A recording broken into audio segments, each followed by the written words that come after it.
The first signs came as tiny specks of light in the sky, barely visible to the naked eye. Astronomers across Earth noticed strange movements beyond the asteroid belt, but nobody knew what it meant. Within days, those tiny lights became bright, immense, and terrifying. Ships, millions of them, were approaching the inner planets, forming patterns that no human had ever imagined. The Zorath Empire had arrived. The Zorath were legendary in the galaxy, feared across hundreds of star systems. They were large, intelligent, and aggressive. Their fleets had conquered dozens of worlds, leaving civilizations either enslaved or destroyed. And now Earth, small, fragile, and seemingly insignificant, was on their path. To the Empire, humans were just another primitive species, one that would surrender quickly and without fight. In Washington, D.C., General Marcus Lee stared at the holographic display in the command center. Thousands of blips floated in space, each representing a massive Zorath ship. He did not panic. Humanity had faced crises before, and this one was no different, not yet. "They're huge," said Lieutenant Sarah Kim, pointing at a massive triangular ship in the display. "And there are more than we expected.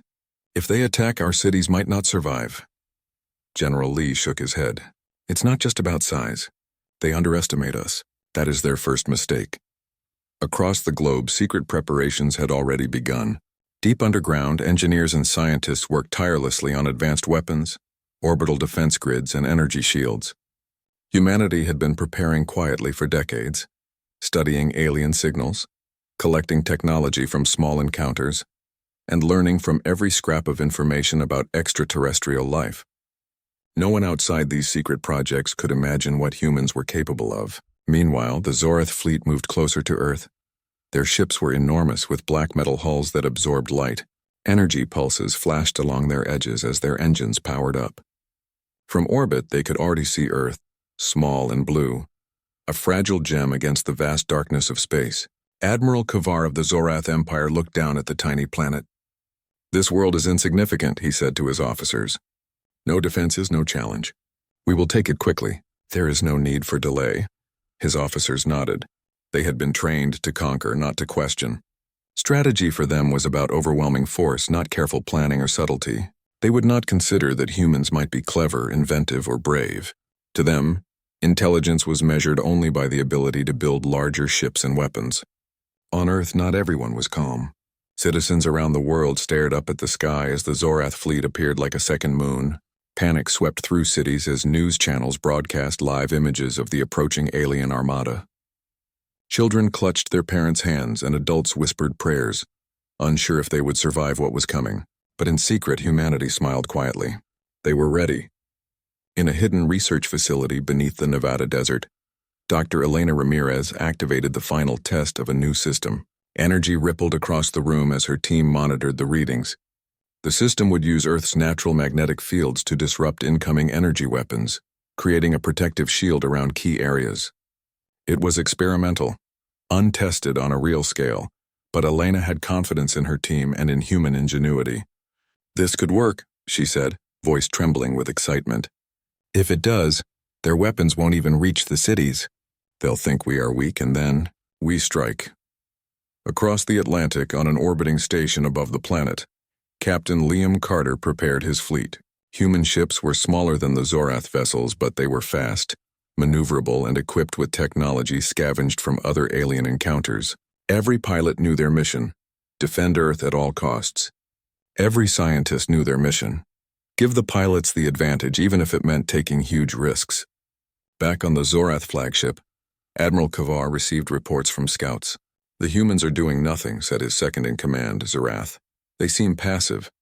Their weapons are primitive." "Patience," Kavar said. "We will land on their surface. They will surrender. Then the Empire will claim another world."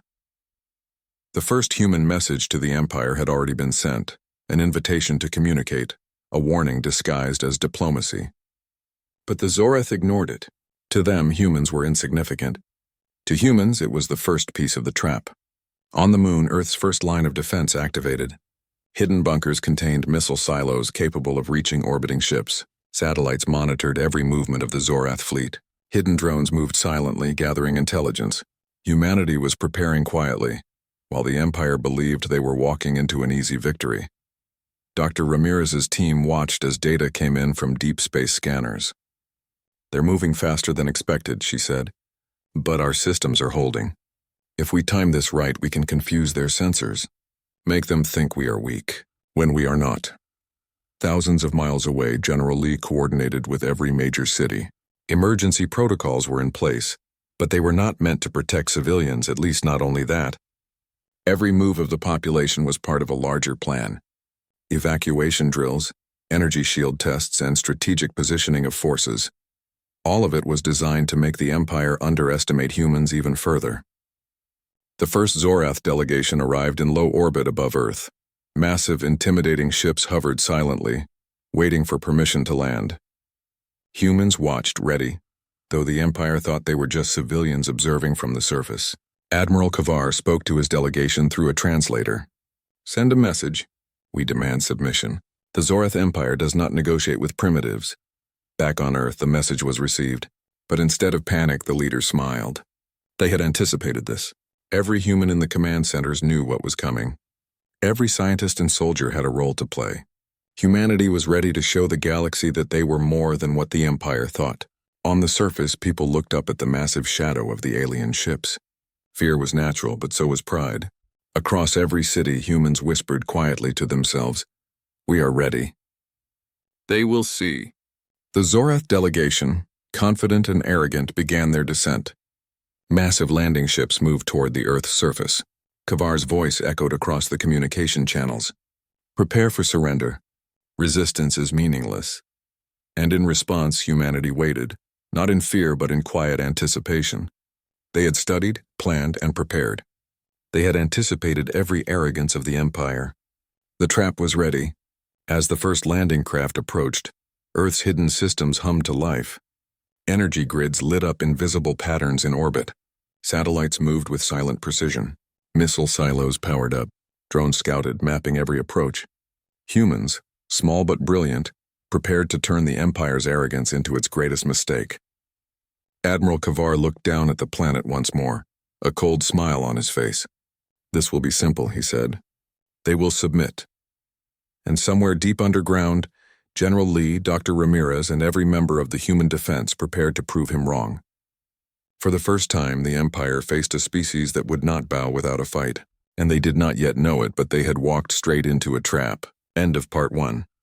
If you want, I can continue Part 2, keeping the momentum and building suspense as the humans' preparations clash with the Zorath Empire's arrogance.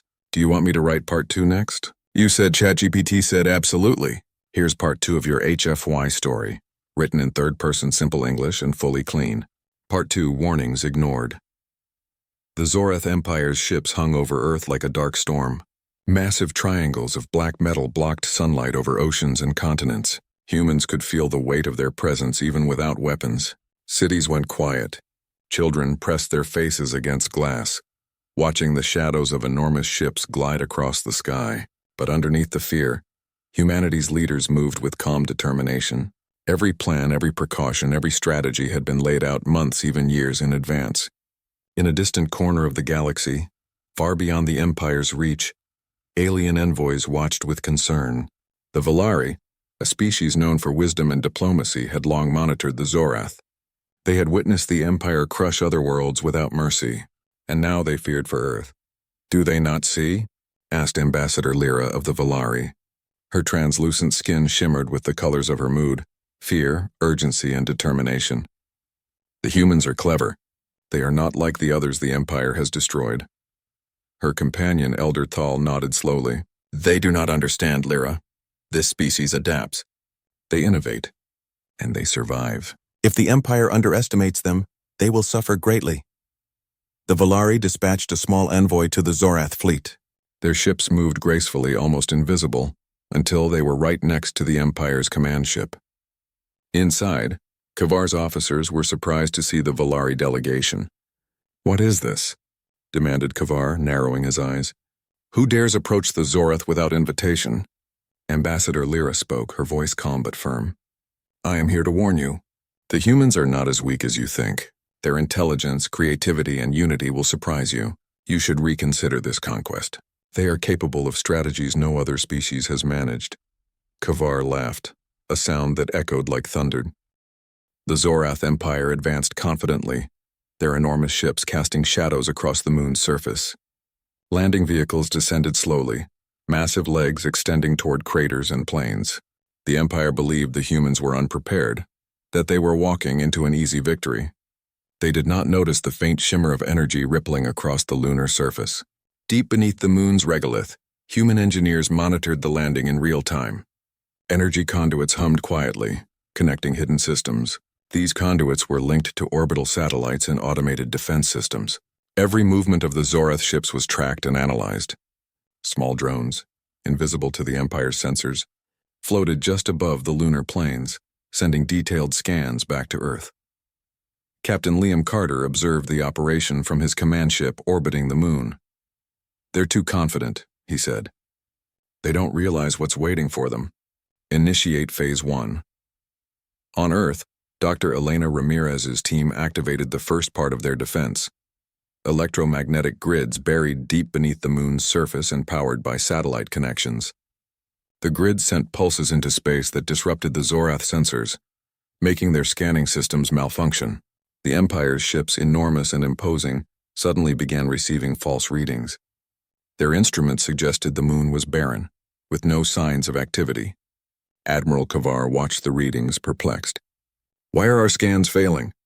he demanded. "Their defenses are supposed to be primitive. This should be easy." His officers scrambled to adjust the sensors, but the grids continued to interfere.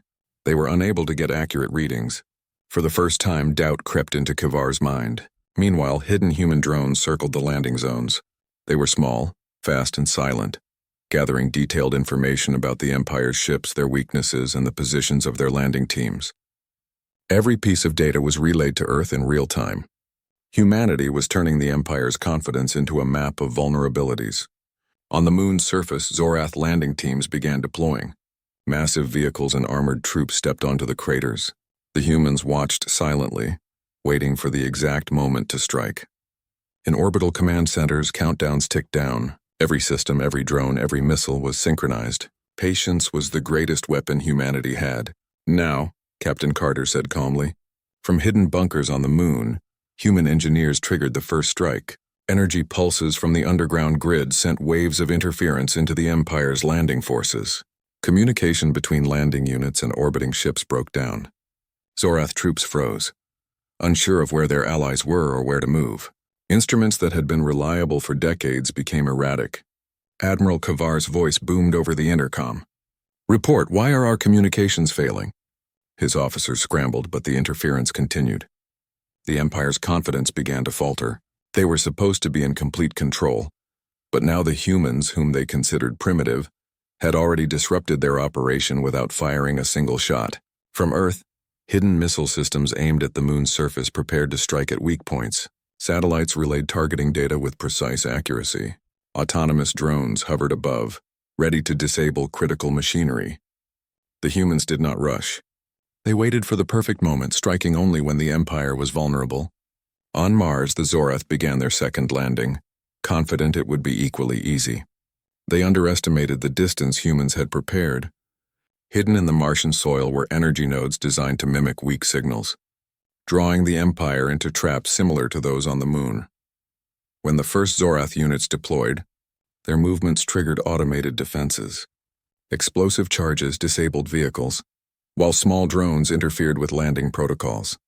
Back on Earth, scientists monitored both Moon and Mars operations. Dr. Ramirez spoke to her team, voice calm but excited. "They think they are winning. They are not. Every movement they make feeds our advantage. The trap is working." Lieutenant Sarah Kim watched the live feed of the Zorath fleet from orbit. "They are panicking. Some of their landing teams are lost already. They don't know where to go and they are isolating themselves." Captain Carter smiled. "That's exactly what we wanted. Wait for Phase 2. They will make mistakes and we will exploit them." The Empire had never faced a species like this. Every conquest they had accomplished relied on overwhelming force, not subtle strategy. On the moon, their soldiers found themselves cut off, unsure of where allies were. On Mars, vehicles became trapped in unexpected terrain, while orbital drones monitored every weak movement. Kavar's frustration grew. "We are being watched. Every step we take is anticipated. How is this possible? One officer dared to speak. They are intelligent. Perhaps more than we assumed, my lord. Kavar slammed a clawed hand against the console. Impossible. They are primitive. They cannot be this coordinated. Send reinforcements. Reinforcements were already being monitored. Human satellites and drones tracked each incoming ship. Orbital defense systems were ready, waiting for any attempt to strengthen the Empire's positions. Humanity had studied every possibility. Every response the Empire could make was anticipated. The first human strike on the moon began with small but precise actions. Missile systems targeted support vehicles, not the main troops, creating confusion. Drones disabled power units silently, leaving landing teams without guidance. Communication interference persisted, making coordination impossible.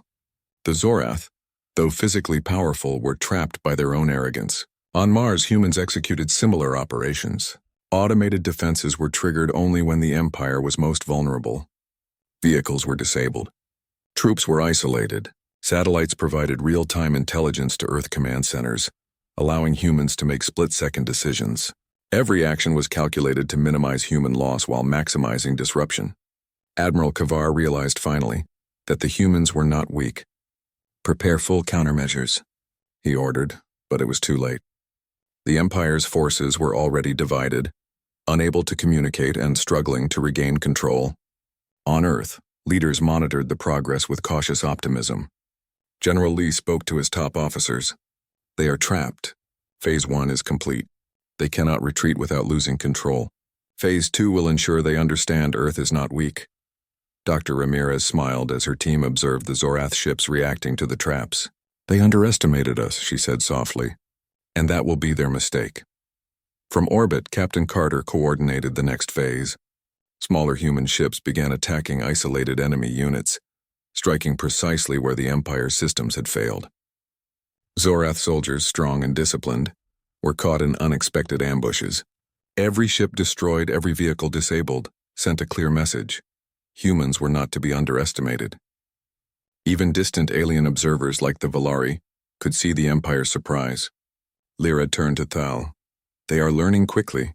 The humans are using strategy, patience, and precision. They have turned a single planet into a fortress. Thal nodded. And they are doing it without massive fleets or overwhelming force. They are proving that intelligence, coordination, and courage can defeat arrogance. The moon became a battlefield unlike any in the galaxy. The Zorath had strength, numbers, and advanced weapons, but humans had cunning, preparation, and precise execution. Every move the Empire made was countered by carefully laid traps, leaving them vulnerable and disoriented. On Mars, small human teams used terrain to their advantage. Hidden caves and tunnels allowed them to observe and anticipate every Zorath movement. Drones disrupted vehicles and sensors, isolating units from reinforcements. Even the Empire's most experienced commanders struggled to regain control. Back on Earth, cities prepared for potential attacks but remained safe behind hidden defenses. Every system worked in harmony, from satellites to underground bunkers. Humanity's preparation was paying off. The Empire's arrogance, their belief in superiority, was being turned against them. Kavar, growing desperate, looked down at the moon and Mars. "We cannot lose," he said, voice tight with anger. "They are only humans. We are the Empire. Victory is guaranteed. Adapt, adapt." But adaptation took time. Every attempt to regain control was anticipated, every movement studied, every weakness exploited. Humanity had used the Empire's overconfidence against them. The trap was no longer just a strategy, it was reality. Captain Carter observed the chaos in the Empire ranks. They thought this would be simple. They thought we would surrender. They were wrong, and they will continue to be wrong. Dr. Ramirez's team prepared for Phase 3, where humans would strike decisively at the isolated forces. "The Empire will learn that size and strength do not equal victory," she said. "Brains, planning, and unity can defeat arrogance." From the shadows, the Valari watched silently. Their warnings had been ignored, yet they now witnessed humans turning what should have been a hopeless situation into a triumph of strategy and intelligence. Earth had set its trap, and the Empire had fallen straight into it. The first cracks in the Zorath Empire's confidence had appeared. Soldiers hesitated. Ships faltered. Communications were lost. The humans had shown that even against a mighty foe, cleverness, patience, and preparation could turn the tide of war, and the trap had only... The Zorath Empire, once proud and unstoppable, was now on the verge of collapse. On the moon, their forces had been scattered, vehicles destroyed, and troops isolated. Mars, too, was under human control, with energy nodes disrupting weapons and supply lines severed. Even in orbit, massive Zorath ships struggled to regroup, their communications in chaos. Humanity's plan had worked perfectly, and now it was time to deliver the final decisive moves. Captain Liam Carter hovered in his command ship above the moon. His eyes scanned the chaotic battlefield below. "This is it," he said to his officers. "Phase 3. We finish this. We give them a lesson they will never forget." Back on Earth, General Marcus Lee coordinated the last stage. "They've lost control of their landings," he said. "Their fleets are disoriented. Every unit we've trapped is vulnerable.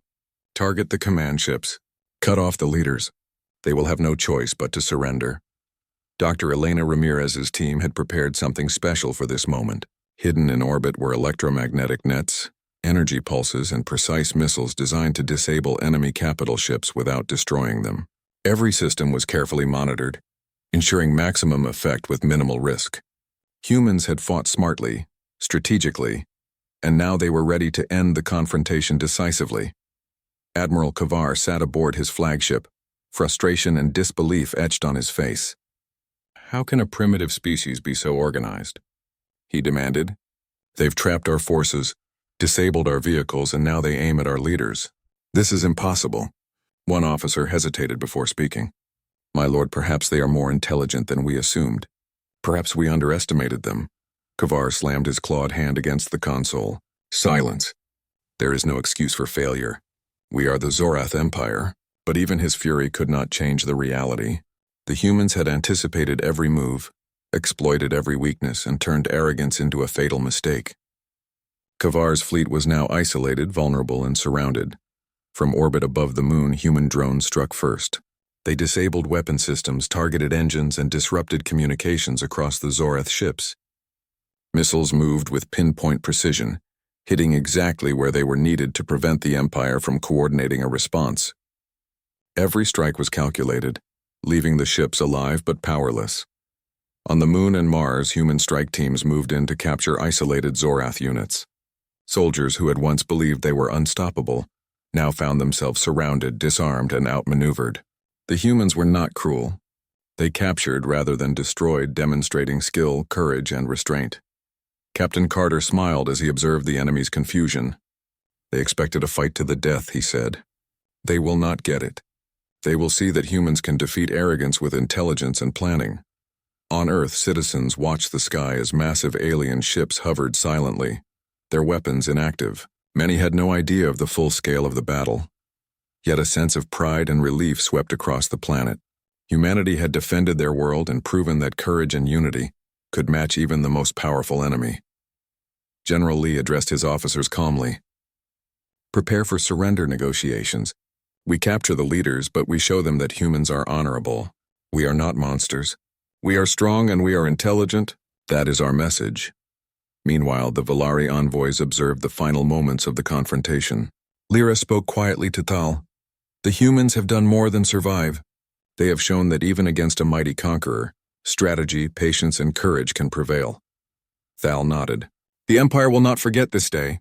Humanity has earned respect not just for survival but for leadership and wisdom. The galaxy will see them differently from now on." Back on the moon, Kavar had no choice but to comply. His capital ships were disabled, his landing forces isolated, and his troops demoralized. He activated a communication channel to Captain Carter's command ship. "This is Admiral Kavar of the Zorath Empire," he said, voice tense. We surrender. You have proven yourselves capable. We will cease hostilities," Captain Carter responded calmly. "We accept your surrender. Your troops will be taken into custody. You will see that Earth fights not only with weapons but with intelligence, strategy, and unity. This is your lesson." Kavar hesitated for a moment, then nodded. "Understood. We will comply." Across both the moon and Mars, human forces secured the Zorath soldiers. Vehicles were disabled, weapons removed, and every captured unit treated with care. Humanity had shown strength without cruelty. proving that victory could be achieved with honor. Dr. Ramirez watched the final energy pulses deactivate.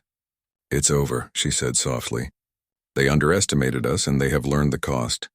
On Earth, General Lee addressed his team. "This is a historic moment. We defended our planet. We turned arrogance into defeat. And we showed the galaxy that humans are not just survivors. We are capable of strategy, unity, and courage." Even the Velari, who had warned the Zorath, recognized humanity's achievement. Lyra turned to Thal.